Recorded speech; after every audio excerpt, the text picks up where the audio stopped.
Hi guys, welcome back to my channel. Today I have my monthly Sips by tea subscription unboxing. These are my November teas. You always get a product card that tells you the names of the teas, steeping information, caffeine information, all that on the back. So I'll set that aside. The first one that I'm pulling out, OT's English Breakfast Tea.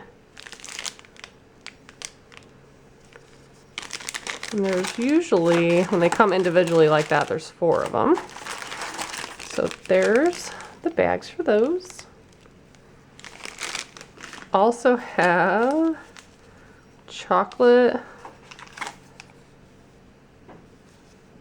high caffeine, velvety, rich, and smooth. Oh, it tells you all the ingredients there. That one's probably good. It has orange peel, nutmeg, cardamom, cinnamon. That's probably yummy. There's 4 of those as well. We have some loose leaf tea, ginger honey from David's Tea.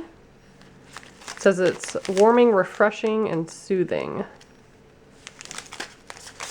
And then because you get loose tea, you also get some of these little fillable tea bags, which I love. They're really convenient. So I got some of those. And then the last one, Sencha Fiji, and this is a green blend. Traditional Chinese green tea with pieces of dried pineapple and papaya. Bet that one's really good. So looking at the card again, I typically get a mix of different caffeine levels. So I did get 2 high caffeine, medium caffeine, and a caffeine free. And when you sign up for a subscription, you do fill out a profile. So you tell them like types of tea you like, don't like, and they do tailor the box to what you like. So that's what I have for you guys today. If you'd like to subscribe, please make sure you check out the description box below for a link to their website. Thanks so much for watching. Bye guys.